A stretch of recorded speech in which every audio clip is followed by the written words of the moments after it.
प्रसंग महाभारत में आता है कि उतंक ऋषि को जब उनके गुरुदेव भगवान ने संपूर्ण शास्त्र श्रवण कराया,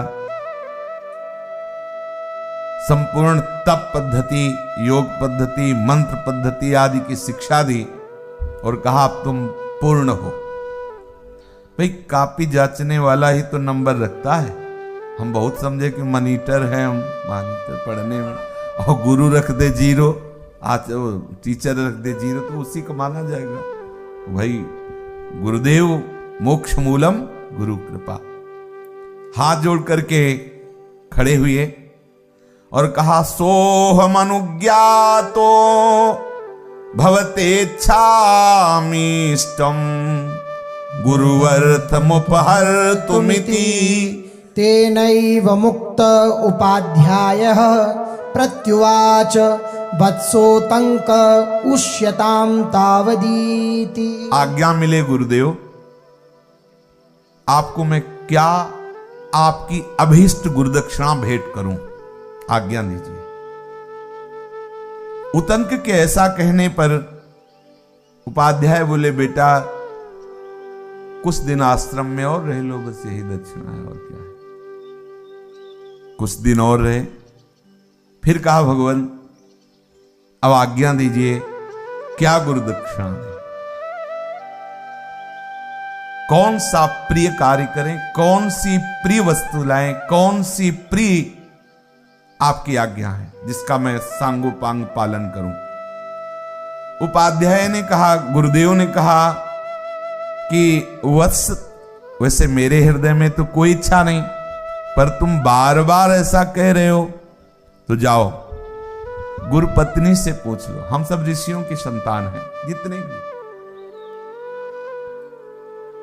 बड़े बड़े महापुरुष ब्रह्म प्राप्त करके फिर पत्नी को स्वीकार करके और सृष्टि, इसीलिए अपने लोग जब कभी उच्चारण करेंगे गोत्र बोले भरद्वाज गोत्र, सांडिल्य गोत्र, गर्ग, ये जो वंश परम ये आचार्य कोटि के जो महापुरुष थे वो उनसे संतानें उत्पन्न हुई, सब ऋषि संतान है। उन्होंने कहा हमें तो जैसा संदीपनी जी ने ठीक हो वैसे ही हमें तो कोई आपके बार बार कहने पर भी समझ में नहीं आया कि क्या, तो आप अपनी गुरु माता से पूछें कि क्या उनकी इच्छा है, जो बतावें वही गुरुदक्षिणा है। गुरुदेव के ऐसा कहने पर उतंक ने जाकर गुरु पत्नी को साष्टांग प्रणाम किया और कहा कि गुरुजी से गुरुदक्षिणा के विषय में पूछा तो उन्होंने आपके ऊपर कहा है। गुरु के ऋण से उऋण वही होता है जिसको गुरु उऋण कर दे। ठीक है, जा आप आज्ञा कीजिए। गुरुदेव ने आज्ञा करी कि आपकी जो इच्छा हो बोले और हम उसको पूर्ण करें। ऐसा कहने पर गुरु पत्नी ने कहा कि एक बहुत ही प्रतापी राजा है पौष्य, और उनकी पत्नी के कान में बड़े ही दिव्य कुंडल हैं। अब हम सोचते हैं कि वन में रहने वाली वनवासिनी की हम पत्नी, प्रतापी राजा पौष्य की पत्नी के कुंडल हमारे लिए ला दो। ये माताओं बहनों कुछ ऐसा होता है कि उनको ये श्रृंगार की प्रिय, और उनको लगा कि अब कहाँ जंगल में कंदमूल फल खाने वाले ऋषियों की हम पत्नी, कभी एक बार तो पहने। प्रतापी महाराजा पौष्य की पत्नी, और वो बहुत पतिव्रता और बहुत ही तपस्विनी थी। उनके कुंडल, और कुंडल कोई साधारण नहीं थे, बड़े दिव्य कुंडल थे, वो हमें लाग करके प्रदान करो, यही गुरुदक्षिणा है। उन कुंडलों को शीघ्र ले आओ।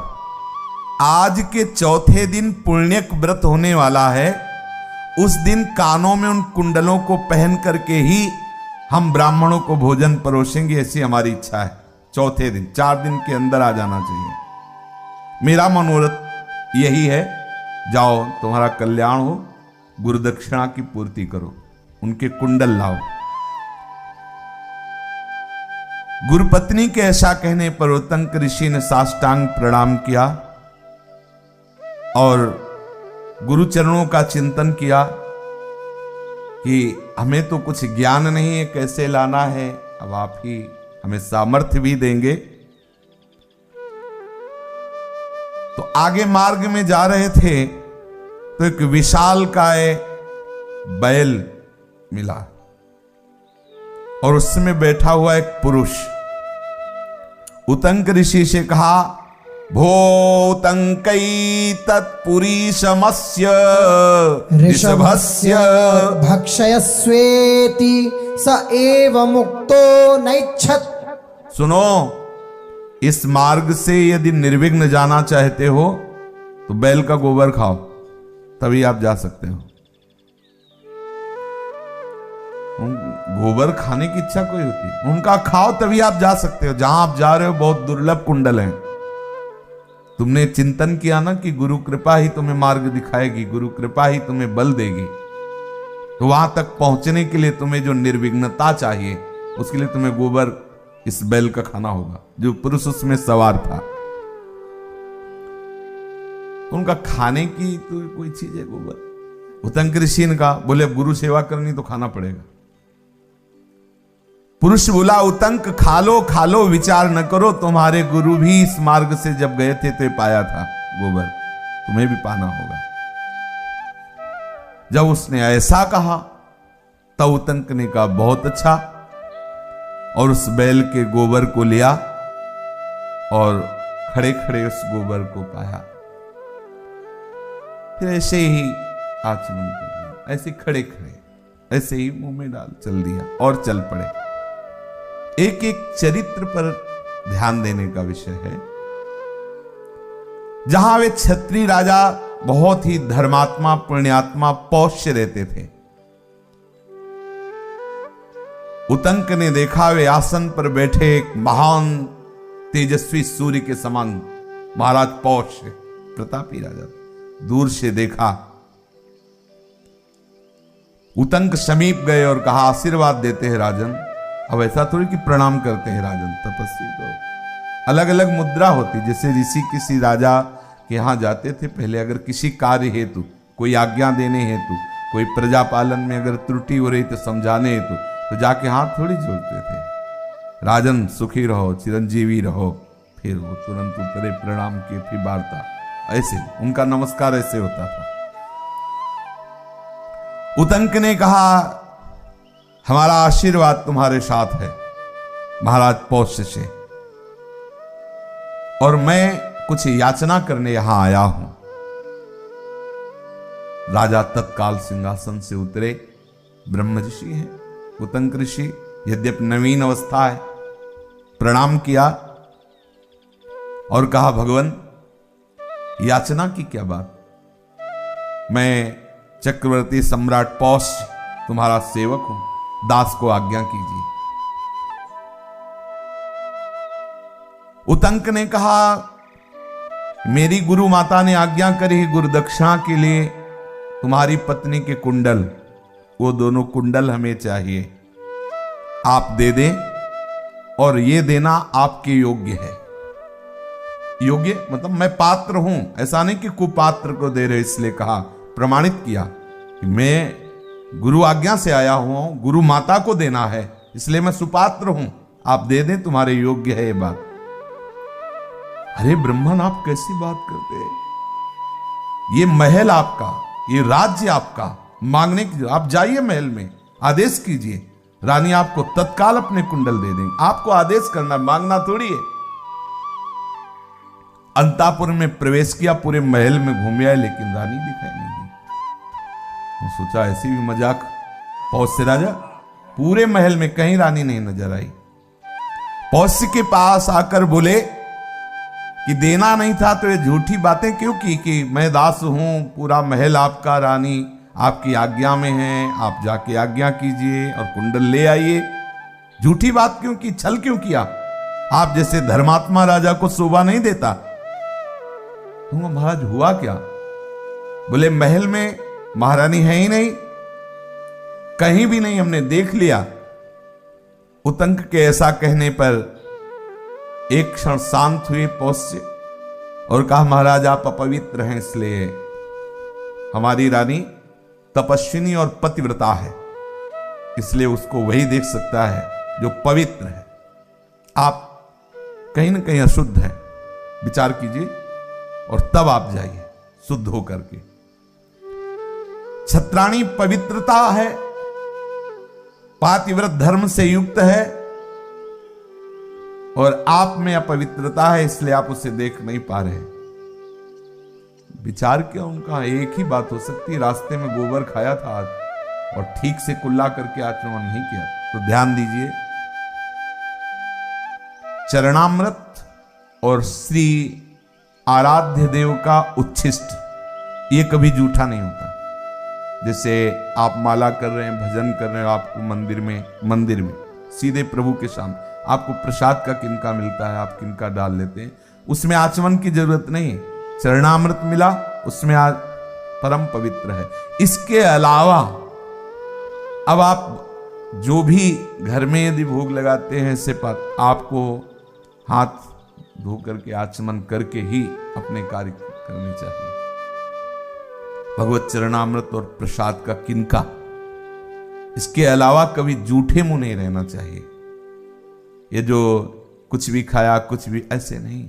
आप भगवत मार्ग के पथिक हैं।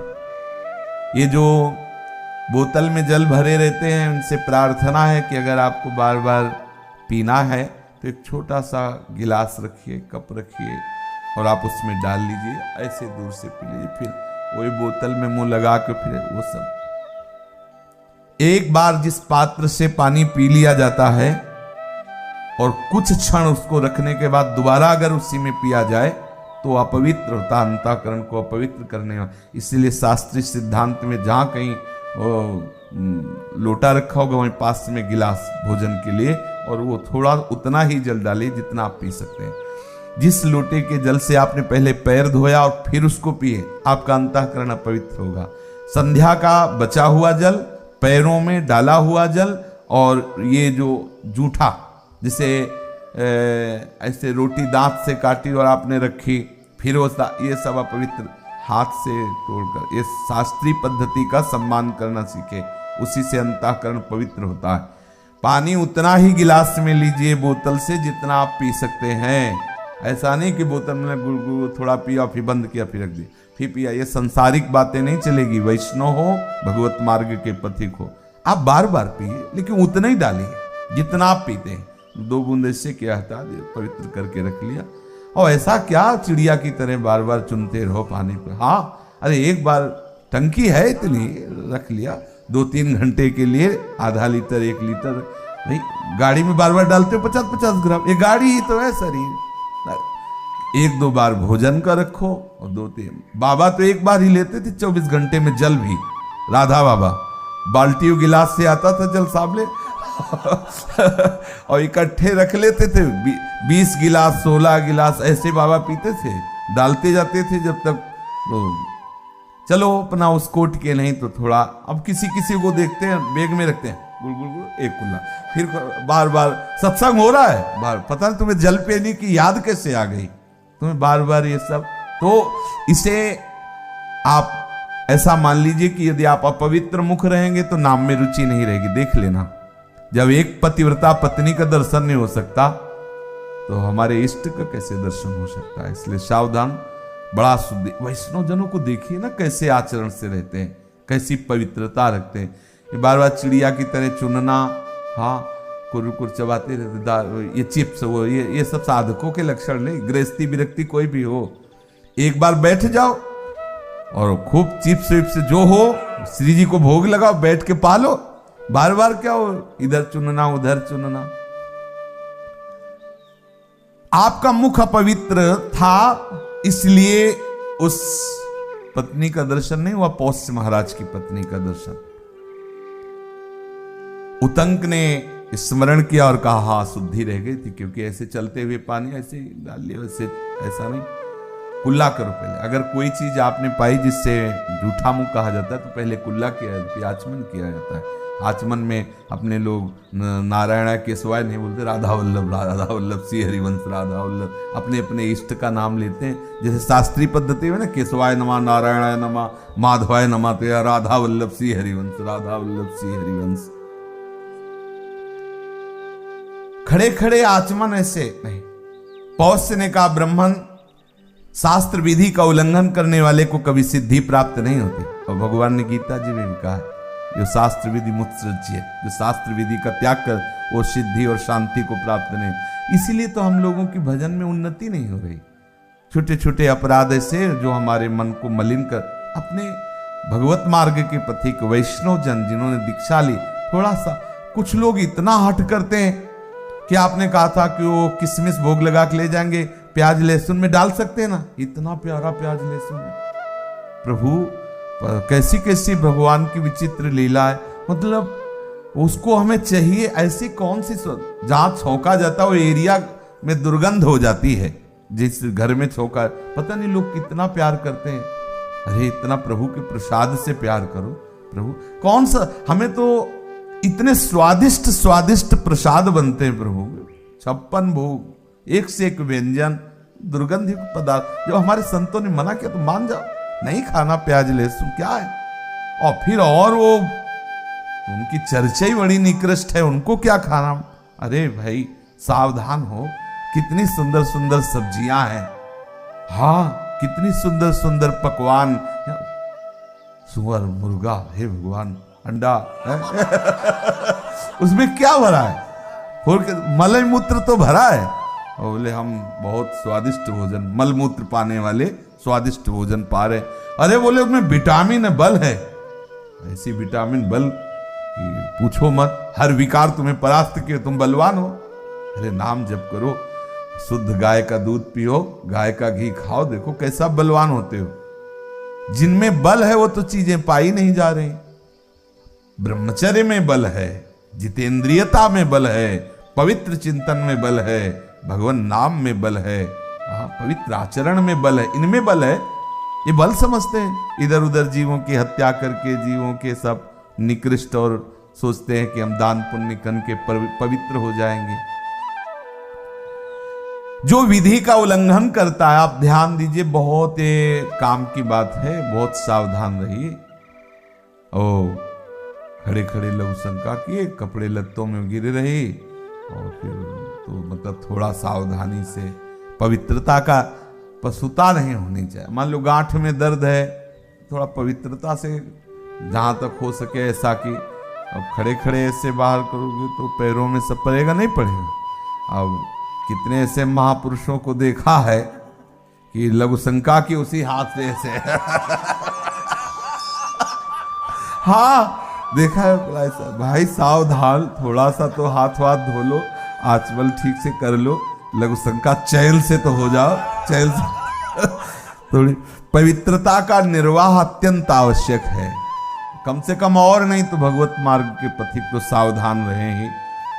गांव में एक लोटा ले लिए और 3-4 साथ में, और बात अब एक लोटा में जैसे कोई अर्घ देला हो, अब है उसे मंडलाकार बैठ गए बीच में लोटा, जैसे अनुष्ठान कोई हो रहा हो।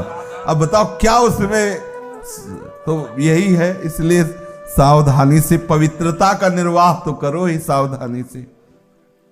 जो विधि का, शास्त्र विधि का उल्लंघन करता है तो उसको सिद्धि प्राप्त नहीं होती है। मुक्त जूठा रहना ही नहीं चाहिए।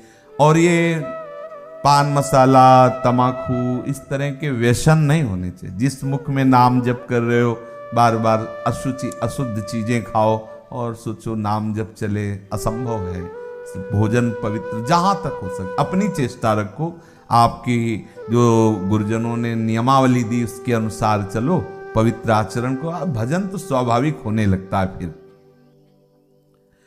उतंक से उन्होंने कहा कि आपसे कोई गलती हुई, अशुद्ध है, तो उन्होंने स्वीकार किया कि हाँ हमने खड़े खड़े ऐसे ही कर लिया, आचमन नहीं किया। अब वो हाथ पैर धोए, मुंह धोए। अच्छा, भोजन के समय बड़ी पवित्र शैली होनी, आजकल तो बहुत और उत्तम शैली, जूता भी नहीं उतारते ही नहीं। मतलब भोजन को कैसे, तभी तो बुद्धि काम नहीं कर रही। हमारे यहाँ कैसी पद्धति है, बढ़िया लिपे पुते आसन पर फिर बैठे, जैसे गाय के गोबर से लिपा हुआ है। संतों को पहले बुलाया जाता था और सुंदर आसन डाल दिया, हाथ पैर धो करके पवित्र होकर भगवान नाम उच्चारण करते हुए समर्पित भगवत समर्पित प्रसाद फिर उसे मौन होकर पाओ। ऐसा अब यहाँ मान लो टीवी आदि चल रही है, चिंतन प्रपंच का हो रहा है, न हाथ धोए हैं, न पैर धोए हैं, न भगवत अर्पित है, न भगवत चिंतन, वही पशुता सवार हुई। जो हमारे अंदर दिव्यता आनी चाहिए वो इसीलिए नहीं आ रही। हम थोड़ा पद्धति से चलें। प्रसाद पाने के पहले सबको चाहिए कि एक बार हाथ पैर धो लेना चाहिए। जरूरी नहीं बोले सर्दी है तो सर्दी गर्मी तो बनी ही रहती है, और शांति से भगवत नाम स्मरण करते हुए भगवत अर्पित करके जय हो। अपने गुरुजनों का जय जयकार, राधा वल्लभ लाल की जय, हरिवंश महाप्रभु की जय, संत भगवान की, सबकी जय बोलो। 10-5 जय तो अब सामने आ गया कोई उठा के तो ले ले जाएगा। हाँ, थोड़ा चैन से, हाँ, नाम कीर्तन, तो उससे क्या होगा कि आपकी बुद्धि रोज का रोज भागवतिक होती चली जाएगी। इसका रहस्य है। देखो संत जन इसीलिए इतने जयकारा लगवाते भंडारे में, हाँ, कि आपकी बुद्धि जो है पवित्र हो, इंतजार करते करते भूख मिट जाए, इतने जयकारा। हाँ, आधा घंटा तो कम से कम कभी किसी में तो जयकारा, गरम हलवा का पूरा धुआं निकल जाए जो देख के, वो सोच रहा है अब जय होगा, अब पूरा होगा, बार बार ऐसे बार बोली ले जितना बोलना है। मथुरा वृंदावन की जय, राम कृष्ण की जय, पूरे जितने अपने भारत के है ना, सब भगवत अवतार भगवत रूप, सब जय जय जय, फिर प्रसाद। तो उससे क्या महामंगल। हाँ, कोई भी प्रसाद का विकार उसकी बुद्धि को स्पर्श नहीं कर सकता। उतंक राजा से ठीक है ऐसा कह करके हाथ पैर धोए, भली भांति मुख कुल्ला किया। कुल्ला करना तभी कि जो आपने पाया है उसका प्रभाव नहीं रह जाना चाहिए। अच्छे से कुल्ला करके और फिर आचमन जो किया जाए वो हृदय तक कम से कम पहुंचे। ऐसा 3 बार आचमन किया शुद्ध जल से, और आचमन के बाद फिर ऐसे अंगूठे के मूल से, शास्त्रीय सिद्धांत है, ऐसे ऐसे ऐसे मुख पोछा जाता है। फिर महल में गए, जे भी गए तो महारानी ने कहा ये स्वागत है आपका, और सीधे दर्शन। अब आप सोचो, राजा पोष्य की रानी के दर्शन किए चाहिए तो हमारी महारानी के दर्शन के लिए अपने को बड़ी सुविधा है। रज रानी है, कुछ ना हो तो ये सब अंगूठा उठा करने की जरूरत नहीं, ऐसे रज लो जय राधा वल्लभ, एक कण लो जय राधा वल्लभ, हो गया। इससे बड़ा कुछ नहीं। अपने तो झोला में रज रखते थे, इतनी बड़ी रज। आज भी जगह जगह हम जहाँ बैठेंगे, जहाँ लेटेंगे, वहां हमारे सिराने इतनी रज रखी होगी। ऐसे रज स्पर्श करो, एक कण डालो, हो गया, सुमिरन में बैठ जाओ। अगर हम पास चल रहे हैं तो हमारे पास रज है, बटिया है, हाँ, वो रज तत्काल। अपने को तो बहुत सुविधा है, रज रानी से बढ़कर क्या है। बस ऐसे करो, ऐसे रज डालो, ऐसे परम पवित्र, परम पवित्र। एक कण रज जितनी पवित्रता प्रदान करेगी उतनी कोई तीर्थ नहीं प्रदान। ये वृंदावन की रज है, ब्रज रज है, महामहिमा युक्त है। जीत गए कितना, अरे शास्त्रीय सिद्धांत, कितना सिद्धांत, अपने सब सिद्धांत। ऐसे एक कण रज डाला, ऐसे किया, परम पवित्र हो गए। श्री जी के दर्शन होंगे, राजा पौष्य की पत्नी के नहीं, सीधे श्री जी के। ये रज रानी श्री राधा रानी के दर्शन कराती, बहुत बड़ी सामर्थ्यशाली। प्रणाम किया रानी ने, भगवान स्वागत है, आज्ञा कीजिए मैं आपकी क्या सेवा करूं। उतंक ने महारानी से कहा, देवी मैंने गुरु दक्षिणा के लिए प्रार्थना की तो गुरु माता ने आदेश किया आपके दोनों कुंडल वो मुझे दे दो। महारानी उतंक के गुरु भक्ति से बहुत प्रसन्न हुई, बार बार दर्शन कर रही है। ऐसा गुरु भक्त जो गुरु आज्ञा के लिए इतनी यात्रा करके आया है। नहीं अब कि भाई कुंडले चाहिए तो कहाँ से कुंडल आपके लावे भाई, हम ऐसा नहीं हो सकता, और कुछ बताओ, 2-4 दिन और सोहनी लगा देंगे आश्रम में, तो कहाँ से कुंडल लाएं, ऐसा हो जाए। वो चल पड़े। नहीं, दर्शन कर रहे रानी गुरु भक्त के, और कहा तुम्हारे जैसा सुपात्र कौन हो सकता है। अपने दोनों कुंडल उतारे और दिया और कहा, ब्रह्मन ये इतने महिमा में कुंडल हैं कि नागराज तक्षक नजर लगाए हुए, आप लेके निकलोगे तो सावधान रहना, इस कुंडलों का अपहरण, क्योंकि दिव्य कुंडल साधारण कुंडल नहीं है, वो प्रयत्नशील होगा आपसे कुंडल हटाने के लिए, ले जाने के लिए, इसलिए आप सावधान रहना, आपको बता दिया। रानी के ऐसा कहने पर उतंक ने कहा, देवी तुम निश्चिंत रहो, नागराज तक्षक मुझसे भिड़ने का साहस नहीं कर सकता। ऐसा कह करके कुंडल लिए और रानी के पास से आकर राजा पौष्य के निकट आए, बोले महाराज मैं बहुत प्रसन्न हूं, बस आप आज्ञा कीजिए, मैं अपने गुरु सेवा में उपस्थित हूं जाकर के। पौष्य ने कहा, बहुत दिनों के बाद ऐसा तपस्वी वनवासी ऋषि हमारे यहां पधारा है, इसलिए ऐसे संपूर्ण भागवती गुणों से युक्त अतिथि का स्वागत करने से बहुत दिव्य प्रसन्नता होती है, वो मुझे हो रही है, वो आप थोड़ा समय दीजिए और प्रसाद पाके जाइए, ऐसा कहा। उतंक ने कहा, मेरा समय तो दिया हुई है, मैं तो आया ही हूं आपके यहां, पर शीघ्रता कीजिए, क्योंकि मुझे 4 दिन का समय मिला है, ये कुंडल पहुंचाने हैं, गुरु माता को देने हैं। और उन्होंने भोजन तैयार करवाया, सुंदर सुंदर सामग्री, और जो ही भोजन सामने आया उनको आभास हुआ कि भोजन अपवित्र है। ध्यान से जांचा तो देखा एक छोटा सा बाल का टुकड़ा पड़ा हुआ था। देखो समझिए, वो आचमन सही से नहीं किए थे तो महारानी के दर्शन नहीं हुए। अब ये इतने पवित्र हैं कि भोजन सामने आया तो आभास होने लगा।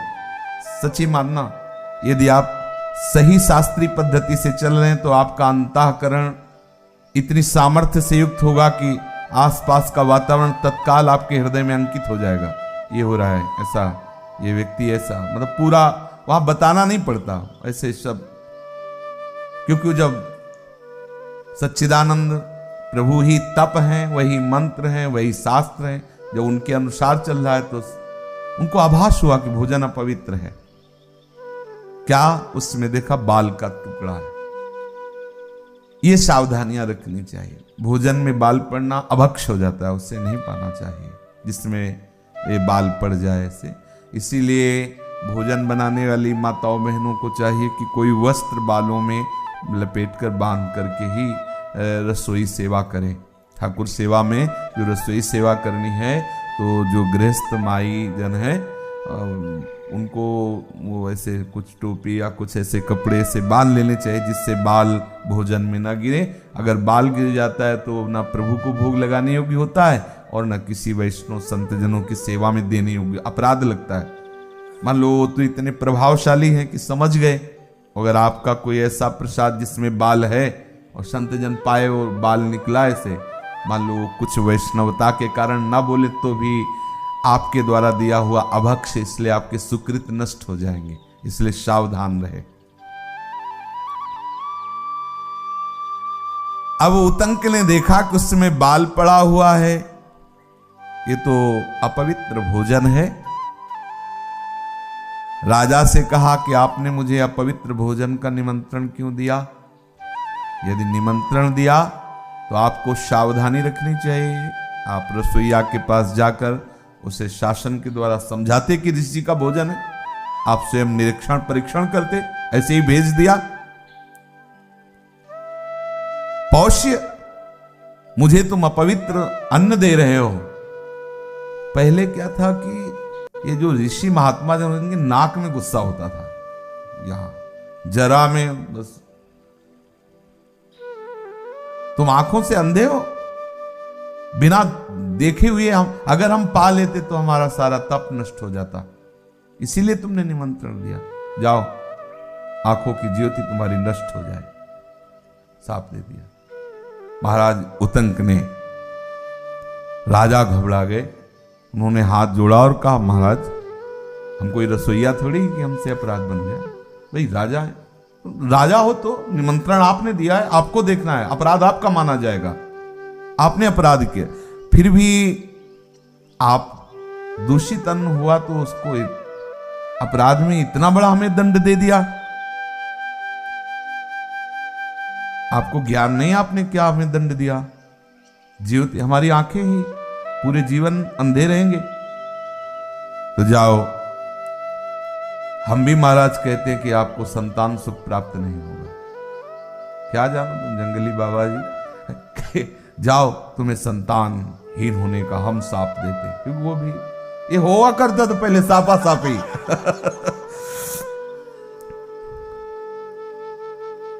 तब उतंक ने कहा फिर अपराध कर रहे हो भाई, एक तो भोजन गलत दिया और ऊपर से तुम हमको संतानहीन होने का साप दे दिया, ये उचित नहीं था। आप अन्न को देखते, दोषयुक्त अन्न था, हमारे को मत देते। आपने ऐसा कैसे साप दे दिया कि संतानहीन हो जाओ? दोनों आपस में एक दूसरे से फिर सुलह हुए।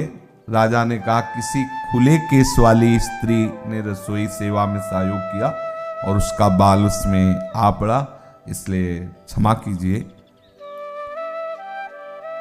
ये अपवित्र इसीलिए हो गया। तो ये सावधानी रखनी चाहिए वैसे प्रत्येक माता बहन को रसोई बनाते समय कि वो अपने बालों को सुव्यवस्थित कर ले। आप कृपा कीजिए जिससे मैं अंधा ना हूं, पूरे जीवन भर अंधा रहने पड़े। राजन, मैंने कभी जीवन में झूठ नहीं बोला, इसलिए मेरे वचन कभी असत्य नहीं हो सकते।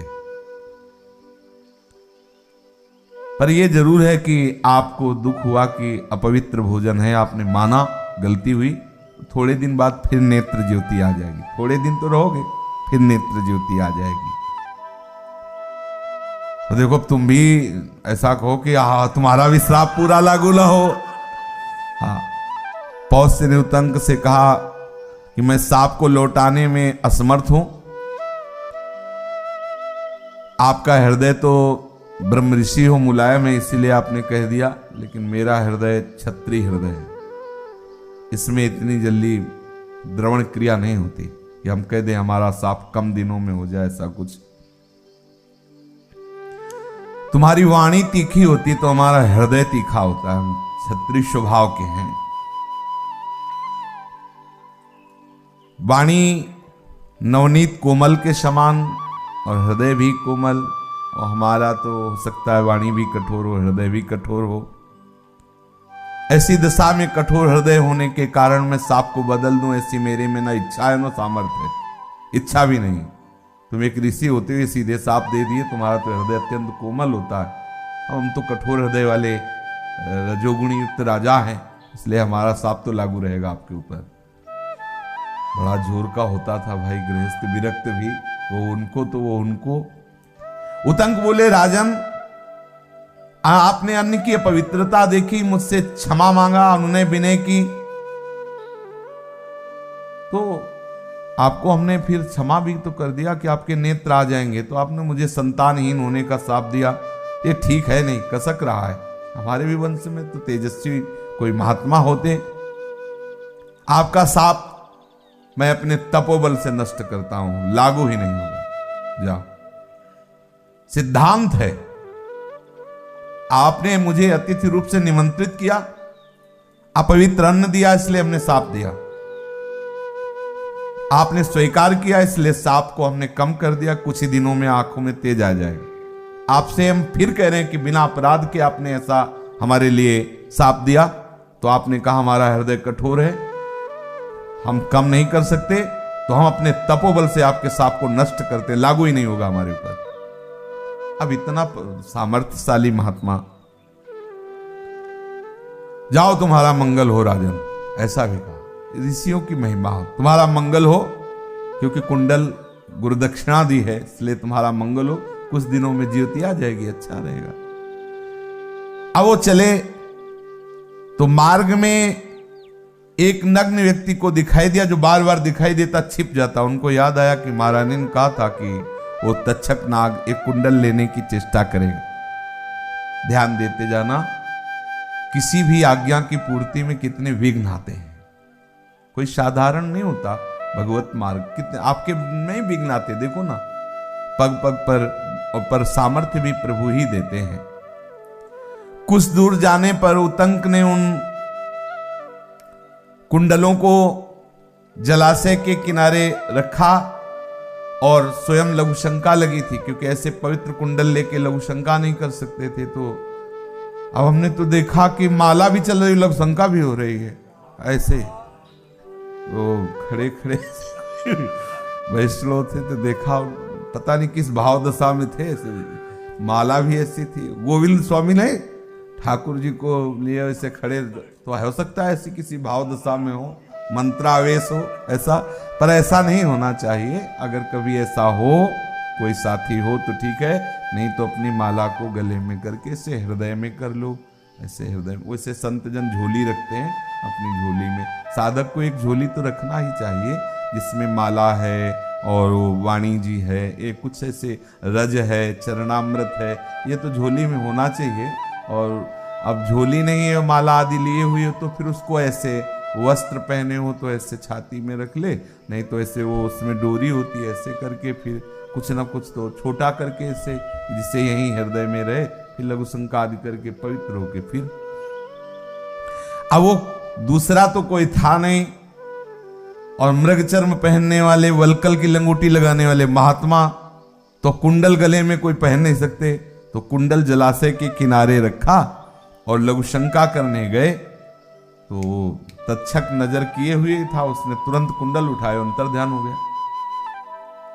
उतंक ऋषि पवित्र होकर आचमन आदि करके गुरु जी का चिंतन करते हुए, अरे वो तो निकल गया कुंडल लेके। नागराज तक्षक का पीछा किया, उसे पकड़ भी लिया। पकड़ में आते ही आते हो अंतर ध्यान, वो कभी प्रकट होता, कभी छुप जाता, और एक बहुत बड़े बिल में घुस गया तक्षक साहब। अब तो उदास हो गए। 4 दिन का समय दिया गया था, गुरु माता को कुंडल देना था। अब वो बिल में प्रवेश करके अपने नागलोक को चला गया तक्षक सर्प। उतंक ने अपने तपोबल से नागलोक में प्रवेश किया। अब अपने लोग होते तो बिल के पास बैठे रोते रहते और क्या करते, वो तो तप से संपन्न थे। एक डंडा लिया और उन्होंने खोदना शुरू किया उस बिल को नागलोक में प्रवेश करने के लिए। जो गुरु सेवा में तत्पर होता है, भागवतिक शक्तियां उसका निरीक्षण करती रहती, देखती रहती। तो तत्काल जो महर्षि दधीच की हड्डियों से निर्मित वज्र है, वज्र ने देखा एक साधारण डंडे से छेद कर रहे हैं, कैसे वज्र प्रवेश कर गया डंडे पे, उनको पता नहीं चला। अब उसमें खोदना नहीं पड़ा, सीधे नागलोक पहुंचा दिया, सीधे नागलोक। उतंक उस मार्ग से जब वहां प्रवेश किए तो नागलोक असीम, सीमा ही नहीं नजर आ रही थी। बड़े बड़े महल, बड़े बड़े। अब आप क्या समझते हो, ये केवल भारत ही देश है, केवल यही 2-4 देशों का ज्ञान? कितने लोक अनंत ब्रह्मांड। नागलोक है नीचे, वहां भी महल बने हुए हैं बड़े बड़े, सब मणियों से सुसज्जित, बड़े बड़े वायु से प्रेरित, जल से प्रेरित। ऐसे कहीं वर्षा हो रही, कहीं बिजली चमक रही, कहीं बाणों की वर्षा हो रही, बड़े बड़े आश्चर्यजनक। ऐसे ऐसे नाग, कोई 100 फण वाला, कोई 500 फण वाला, खेल रहे हैं, नाग खेल रहे हैं। अब नाग लोक है तो नाग ही खेलेंगे। हाँ, और सूर्य देव की भांति चमक रहा है नागलोक, क्योंकि मणियां, बड़े बड़े मणिधर सर्प, बड़े बड़े सर्पों को देखा। उन्होंने स्तुति प्रारंभ की कि इन सर्पों में, हम सब सर्पों को प्रणाम कर कहते हैं, गुरु सेवा के लिए हम कुंडल ले जा रहे थे, तक्षक सर्प ने अपहरण कर लिया, तो मुझे वो कुंडल वापस दिला दीजिए। कोई इस बात को सुन ही नहीं रहा था। वहां खूब उतंक ऋषि प्रार्थना कर रहे थे, उनको दोनों कुंडल प्राप्त ना हो सके। तब वहां उन्होंने देखा 2 स्त्रियां जो सुंदर करघे पर सूत के ताने बाने बुन रही थी। उतंक मुनि ने देखा एक काले एक सफेद 2 प्रकार के सूत्र हैं, 12 आरों का एक चक्र है, 6 कुमार उस चक्र को घुमा रहे हैं, एक श्रेष्ठ पुरुष दिखाई दे रहा है जो बड़ा दर्शनी, एक अश्व भी वहां है। उतंक ने कहा ये कौन सी लीला यहां हो रही? अविनाशी कालचक्र निरंतर चल रहा है, 360 अरे 24 पर्व, और इस चक्र को 6 कुमार घुमा रहे। उतंक ने स्तवन किया तो वहां जो पुरुष खड़ा देख रहा था उसने कहा मैं तुम्हारे स्तोत्र से बहुत प्रसन्न हूं, तुम्हारा क्या कार्य करूं? उन्होंने कहा कि नाग हमारा गुरुदक्षिणा के लिए लाया हुआ जो कुंडल है वो चुरा के ले गए, कुछ ऐसा कर दो कि सारे नाग हमारे अधीन हो जाए। उतंक ऋषि ने कहा। तो उन्होंने कहा ठीक है। वहीं एक घोड़ा था, कहा घोड़े की गुदा में फूंको। जे ही फूंक मारी तो उससे ऐसे धुएं की लपटें हुई, आग की लपटें हुई, सारा नागलोक उस धुएं से भर गया। घबराकर सारे नाग सामने उपस्थित हो गए।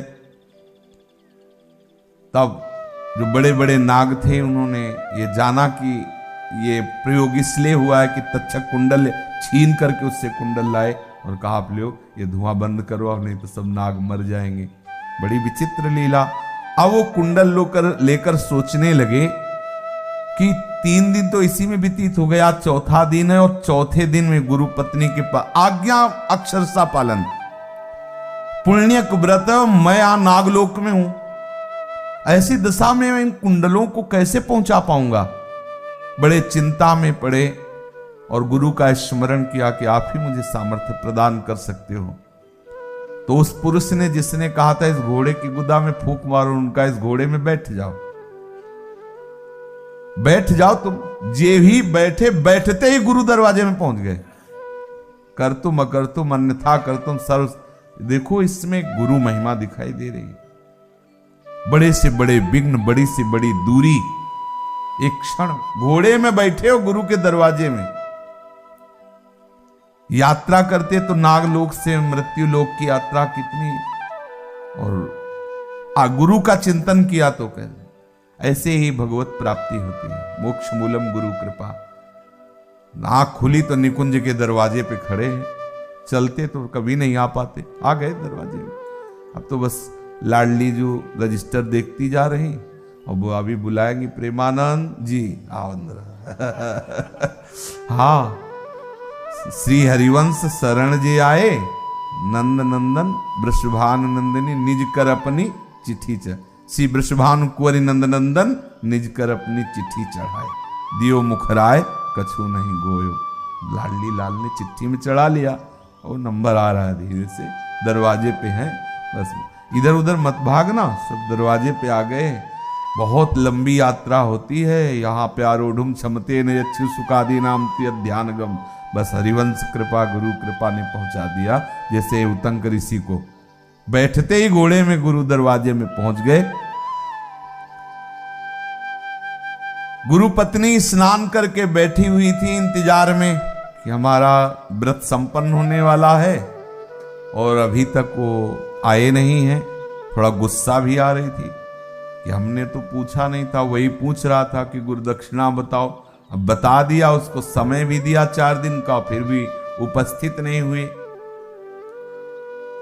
वो इतना सोच के अंदर थोड़ा सा ताप पैदा कर ही रही थी कि सामने गए, साष्टांग प्रणाम कहा और कहा ये कुंडल। तो उनका उतंक तू ठीक समय पे आ गया, तेरा स्वागत है, अच्छा हुआ।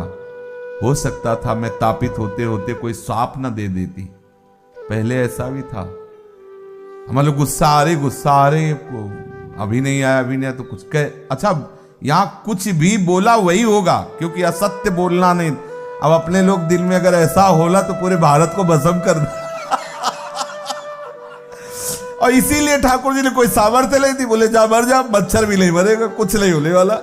अगर ऐसा हो, अरे पूछो तो हाँ रजिस्टर भर जाए, इतने साफ हो जाए, वो तो कुछ लागू नहीं होता, क्योंकि है ही नहीं कुछ। जा मर जाएगी, कुछ नहीं, उसको जुकाम भी नहीं होगा। कितने इतने सांप निकलते रहते हैं, देखो ना हृदय से देखो, जरा सा प्रतिकूल हुआ तो बस श्राप निकलना, सो क्षमा नहीं, श्राप शुरू हो गए। ये तो भगवान ने सामर्थ्य नहीं दी, नहीं तो कलयुग के प्राणियों को सामर्थ्य दी होती तो भगवान भी आश्चर्यचकित हो जाते कि इतने सांपों की तो हमने रचना ही नहीं की, जितने सांप है बोल रहा है। हाँ, बोले हमारे हृदय में ताप ही प्रकट हो रहा था, तुम ठीक समय पे आ गए, नहीं तो हो सकता कि हमारे अंदर साप देने की भावना आ जाती। तुम ठीक समय पे आए, पुनः प्रणाम किया, आपकी कृपा से ही आप तक पहुंच पाया, तो उनका जाओ संपूर्ण सिद्धियां तुम्हारा वर्ण करेंगे। ये गुरु कृपा, गुरु माता ने क्या कहा, संपूर्ण सिद्धियां तुम्हारा वर्ण करें, जाओ सिद्ध हो गए आज से। किसी अलग अलग सिद्धि को नहीं सिद्ध, संपूर्ण सिद्धियां तुम्हारा वर्ण कर। गुरु कृपा बहुत बड़ा बल होती है। ओह, उपमन्यु जी के विषय में आता है, जब गुरु आज्ञा में पास हो गए तो उनका जाओ तुम्हारे हृदय में चारों वेद स्फुरित हो। कभी पढ़ाया नहीं, व्याकरण नहीं पढ़ा, चारों वेद स्फुरित हो। गुरु कृपा बहुत महिमा, बहुत बड़ी महिमा है। गुरुदेव ने जब देखा कि गुरुदक्षिणा पूर्ण किए तो कहा, तुम्हें लौटने में विलंब कैसे हो गया वत्स? तो उनका भगवान नागराज तक्षक ने इस मंगल कार्य में विघ्न डाल दिया और कुंडल लेकर वो नागलोक चला गया था। प्रभु, मैंने वहां 2 स्त्रियां देखी जो करघे पर सूत रखकर कपड़ा बुन रही थी। उस करघे में काले और सफेद रंग के सूत थे, वो सब क्या था प्रभु? एक चक्र देखा 12 आरे का जिसे 6 कुमार घुमा रहे थे, वो क्या था? एक पुरुष देखा, वो कौन था? एक बहुत बड़ा घोड़ा देखा, वो कौन था? इधर से जाते समय मार्ग में एक बैल देखा, जो उस पर पुरुष सवार था, उसने कहा गोबर खा लो, तुम्हारे गुरु ने भी खाया था। ये सब क्या था गुरुदेव? मैं आपके श्रीमुख से रहस्य जानना चाहता हूं, आपकी आज्ञा पूर्ण करने में ये जो मिल, ये कौन था?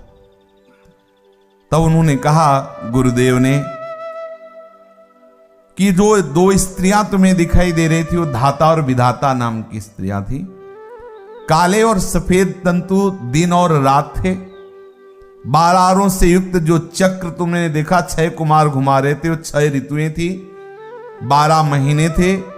और जो चक्र था वो संवत्सर था, जो पुरुष था वो त्रिभुवनपति पर्जन्य, और जो घोड़ा था वो साक्षात अग्नि। और इधर से जाते समय जो तुम्हें बैल दिखाई दिया, वो बैल साक्षात धर्म स्वरूप नागराज एरावत, और उसका जो गोबर वो अमृत। इसीलिए नागलोक में जाने पर भी वहां किसी भी विषधारी का विष प्रभाव तुम्हारे ऊपर नहीं चढ़ा, तुम्हें कोई मार नहीं सकता, वो अमृत मिल गया। समझ रहे हो? गुरु आज्ञा में पालन करने पर सबसे पहले अमृत दिया जाता है, कोई से परास्त नहीं कर सकता। नामामृत, वहां तो वैदिक मंत्र है, यहां नामामृत, भगवान नामामृत, कौन परास्त कर सकता है? श्री प्रहलाद जी अपने मित्रों से यही कहते हैं, हमारे पास जो सुरक्षा कवच है वो नाम है, नाम। त्रिभुवनपति तुम पर कृपा करने के लिए ही आज्ञा की थी कि गोबर खा लो, अर्थात अमृत। वो अमृत था। जो गुरु आज्ञा का पालन करता है, सारे दैवी शक्तियां उसका सहयोग करती हैं। यही कारण है कि तुम ऐसे दिव्य कुंडल लेकर यहां तक आने में समर्थ हुए। सौम्य जाओ, अब हम तुम्हें आशीर्वाद देते हैं कि समस्त कल्याण भाजन बनो, तुम्हारा सदैव मंगल हो। बस यही पद्धति आचार्य परंपरा से, गुरु परंपरा से चली आ रही, जिसका निर्वाह प्रभु श्री कृष्ण स्वयं कर रहे हैं। भगवान श्री कृष्ण बलराम ने अपने गुरुदेव से जब गुरुदक्षिणा के लिए कहा तो उनका गुरु माता से आज्ञा लो। गुरु माता ने कहा हमें मरा हुआ पुत्र वापस ले आओ।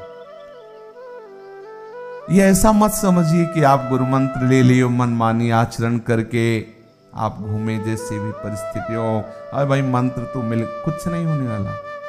मंत्र जपने पर भी विपरीत दिशा, विपरीत दशा, विपरीत भाव आपको घेर लेंगे, क्योंकि मर्यादा है। ऐसा हो तो किया तो कपट करके सारी विद्याएं अस्त्र की ज्ञान कर ली भगवान परशुराम से कर्ण ने, परिणाम क्या हुआ? कोई भी विद्या काम आई क्या? नहीं। गुरु से कपट क्या होने वाला? तो इसलिए अधीन रहे। अधीनता उनकी आज्ञा की। आज्ञा भगवत प्राप्ति करो, भजन करो, जो सतमार्ग है उसका अनुसरण करो, उनके अधीन रहो। मन वचन कर्म से गुरु आज्ञा का पालन करना ही अधीनता होती है। अब जो ही कहें करे हम सोई इसलिए, और गुरुदेव की आज्ञा है सब सोहित निष्काम मति, श्री वृंदावन विश्राम, श्री राधा वल्लभ लाल को हृदय ध्यान मुख नाम। श्री राधा वल्लभ लाल की जय। जय जय श्यामा, जय जय श्याम, जय जय श्री वृंदावन धाम। जय जय श्याम